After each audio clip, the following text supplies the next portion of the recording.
Good morning, good afternoon, good evening, everyone. Welcome to another episode of Common Sense Co-Parenting.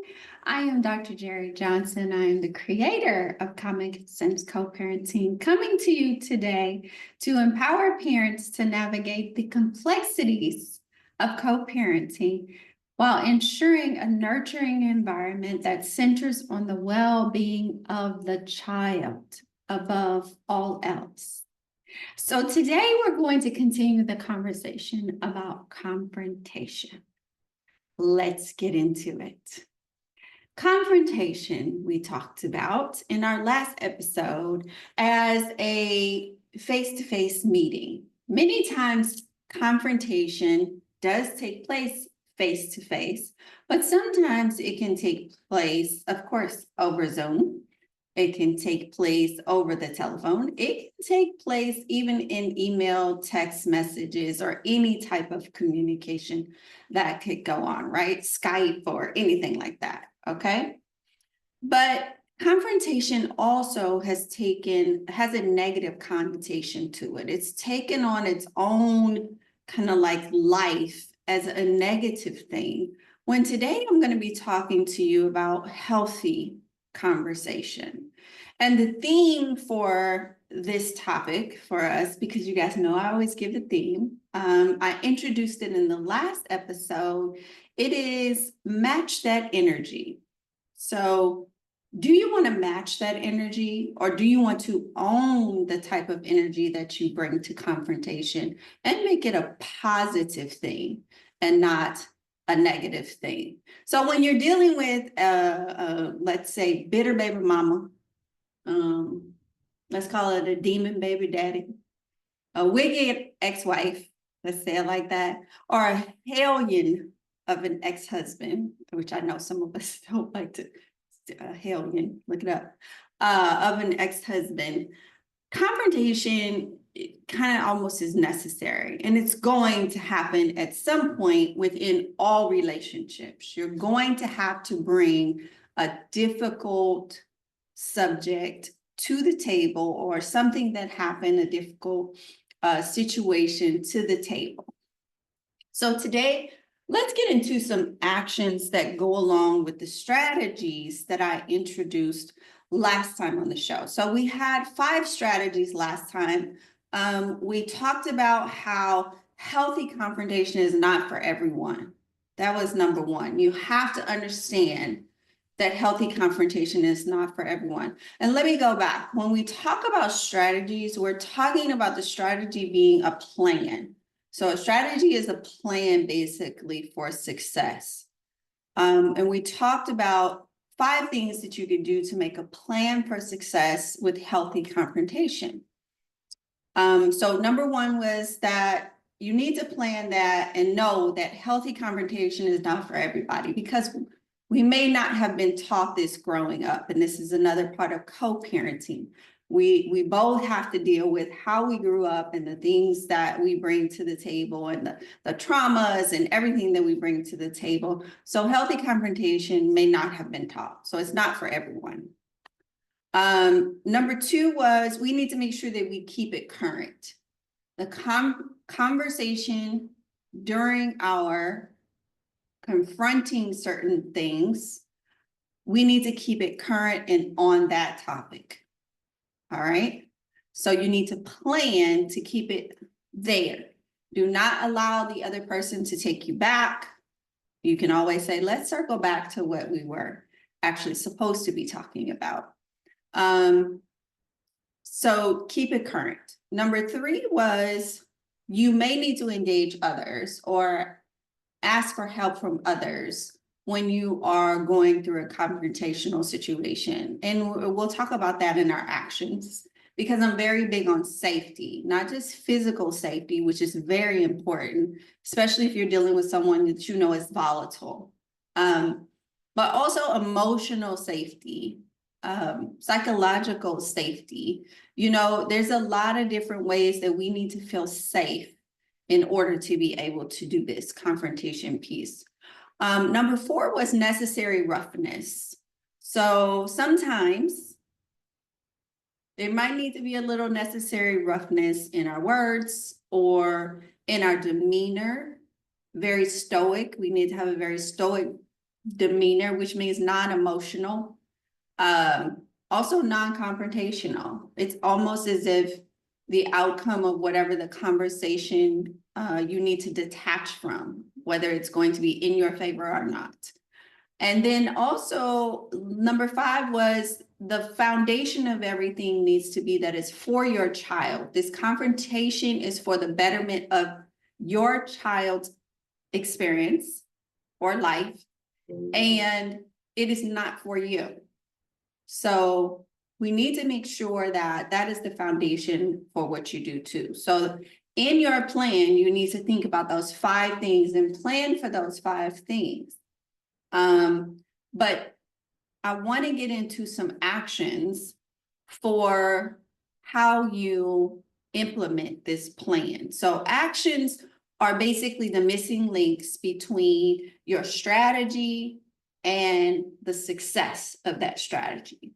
That means, what are you going to do? Now I have my plan of what I want to do, but what are the actions that I need to take in between to get to the success of what I want for my child, right? So I am a big person on safety. I've talked about it in schools. I've talked about it, in classrooms. It's very important for us as human beings to feel safe in the spaces that we're in. So today I'm going to focus on some actions that, for confrontation especially, safety is going to be the foundation for it, because we need to make sure that we feel safe. So the first one is that you need to step outside of yourself and ask yourself, why am I doing this? Who am I doing this for? What will it do, for my child? What would it look like if this whole confrontation or this whole conversation were successful? What does success look like for me? Okay. And then how does my child benefit from this? So we need to ask ourselves those questions, and step outside of what it is we want in the situation, but is what we want aligned to what is best or what is needed for our child? And this stepping outside of ourselves goes along with strategies. One, which is, this is not for everybody. Everybody can't do this. Number 2, keeping it current. So in your conversation, you're keeping it on your child, what that success looks like. We're keeping it current to right now, what it is we're dealing with. And then number 5, also, number 4 too. So it kind of goes with all of the strategies that we talked about, because some necessary roughness may be involved if you have to come into the conversation, not necessarily your happy-go-lucky self, but they need to know that you're serious and you're about this conversation. And that we're not talking about anything outside of this right now until we come to a resolution, or we come to, an understanding that we may just agree to disagree in this area. So, you have to be able to, and this is a big thing that goes back to shifting your mindset in communication. You have to be able to step outside of yourself. Once again, you're going to ask yourself, who am I doing this for? What could possibly go wrong? What would it look like if everything in this conversation were to go right? That means, what does success look like? And how in the end does my child benefit from this conversation? Okay. Because once again, let's go back. The whole conversation, the foundation of it is that is for your child and not for you. You as the adult should be able to let certain stuff go on about the business and leave it alone. But if it's something that affects your child, that's something that needs to be confronted and talked about. Okay? All right. So that's strategy number one, step outside of yourself. Strategy number two is, action number one is stepping outside of yourself. Action number two is going to be that you need to make sure that you have some safe spaces where you can have these types of conversations. So in order to take action on this one, you're going to have to figure out and plan for where can you have these types of confrontational conversations with your co-parent. I'm gonna tell you from personal experience, most of the time my conversations could not take place in person because we both were working, doing other things, living separate lives. So I had to make sure that I had conversations over the phone.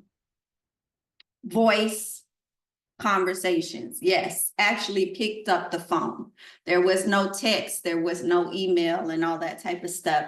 I actually had to have these conversations because I wanted to hear tone of voice. I wanted to hear context. I wanted to hear, explanation possibly.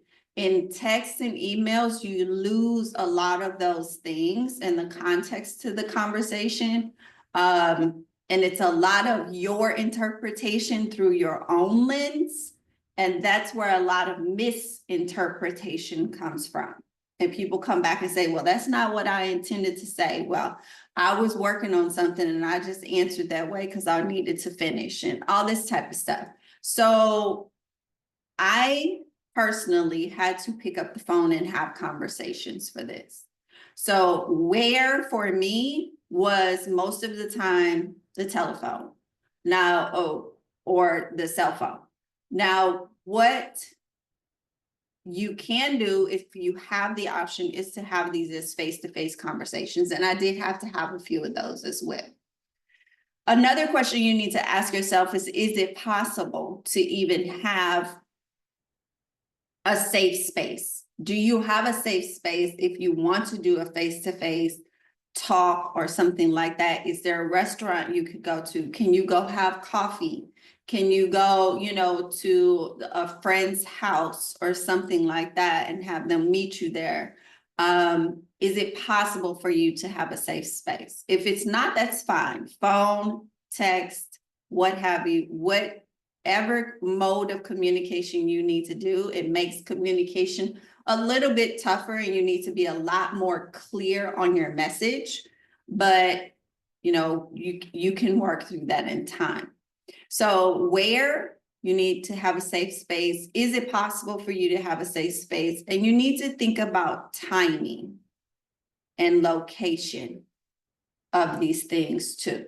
So, there are times where it might not be a good time to have a confrontation because this person just lost someone in their family, or this person may be going through a job loss and having a tough time, or they may have some sort of mental health issue that is really coming out at the moment.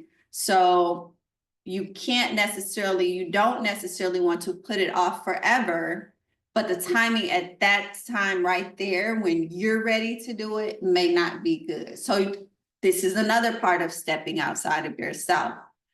Is it really a good time and location for this confrontation? All right. And is there someone that you can contact or go to that particular location with you if there is a confrontation that needs to be had? Because a lot of times, we have to feel physically safe to do these types of things as well if we're going to do it in person. And sometimes it's best not to do it in person, especially if things are going to get violent, or even if you think or feel in your gut that things are going to get violent to a point that somebody's going to get physically hurt, then don't do that. Do not confront someone face to face. Phone conversation or text or email is appropriate, definitely in those types of spaces. Okay. So number one was step outside of yourself, which goes into our number two, which was that another action that you could do is be sure that you have a safe space that you can have these types of conversations. And let me go back, when I used to call on the phone, I used to make sure before I started talking, hey, or good morning, do you have a minute to talk? Or if I know it's going to take more than a minute, usually he would know a minute meant maybe 20 to 30 minutes. But do you have 20, 15 minutes to talk? Put a time limit to it so that they know, and just in case they're at work or something like that, they'll know if they have time for the conversation or not. Hey, if you don't have time right now, that's fine. What time can we talk later today? And then you guys create a time to talk later today. It's an important, conversation. Need to talk about Johnny, and a couple of things. And I kind of wanted to get this done today. So if you are coming to someone like that, letting them know what the topic is going to be, letting them know that there's a time limit to the conversation, they know that it's possibly going to be quick or what have you, then most times people are more comfortable with talking to you, even if it is a confrontational, let me bring this out and so we can, resolve it or come to some type of understanding that we're going to agree to disagree. All right. The next one that I had was that when you are enlisting help from someone, we need to be very careful about this action. So when you are enlisting outside help, you really need to think about the relationship between you and that person. Because when you begin to involve people that are more, let's say, biased to you, and they're your friends or they're your family members or what have you, and they've only heard really your side of the story on things, it's very difficult for them not to want to involve themselves in the situation. So be careful about how much you tell people about your co-parents. There are some things that we all, want to probably tell someone, but the people that are closest to you are the ones that are very protective of you. So if you tell them certain things about your co-parent, then that's going to be a whole problem when you try to enlist them to be the go-between between you and your co-parent, or the witness to certain situations with you and your co-parent. So be mindful, very mindful of how much and what you tell your close friends in your family about your co-parent. There are some things that they just don't need to know if you want your co-parent to have a decent relationship with the people around you. This person or these people that are co-parenting your child are going to be around your child possibly for the remainder of their life and your life. Do you really want to make it contentious? Like, do you really want it to always be strife or drama when your co-parent comes around because you've told them things about what they've done, what they've said, and all that type of stuff? So be mindful of what you need to keep to yourself versus what you need to tell people that are close to you and close to your child. Because one more thing is that adults sometimes will tell children things they don't need to know. I know it's petty. And yes, but yes, people do that. And it is inappropriate to bring a child into all of that stress into adult drama. Okay? We do not want to do that. That is not what we're doing here. And when we talk about healthy confrontation and healthy communication, there is no place for that. There are things that my daughter probably will never know about her father that we experienced in marriage or in relationship, because it is not appropriate for me to tell her that. Like, why? If I want my daughter to have a healthy relationship with her father, my daughter has to experience certain things on her own and create that relationship with her father, especially now that she's grown. You know, she has to steward those relationships with her father as well as the family, because she's grown now. She gets to decide what those relationships look like. And I'm not making her be around anybody that she doesn't feel like she wants to be around or whatever. I'm not doing that. So what we have to understand is that the way that we handle communication and confrontation with our co-parents is eventually going to trickle down to how our children handle communication and confrontation with everybody in their life and within their own relationships as they get older. Now, don't get me wrong, we all mess up our kids in some way, shape, or form. The best thing that I'm trying to do and help others to do is minimize the messed upness. I know that might not be a word, but I just made it up. I'm trying to help you minimize the messed upness or the amount of messed upness that you are doing to your child. Just like I try my best. We do not recognize all of the things, not so good things, that we have instilled in our children until they get older. That's where I am. I'm on the other side of it. I am trying to help you all before you get there. Okay? So let's circle back to when you enlist help from others in regards to your co-parenting situation.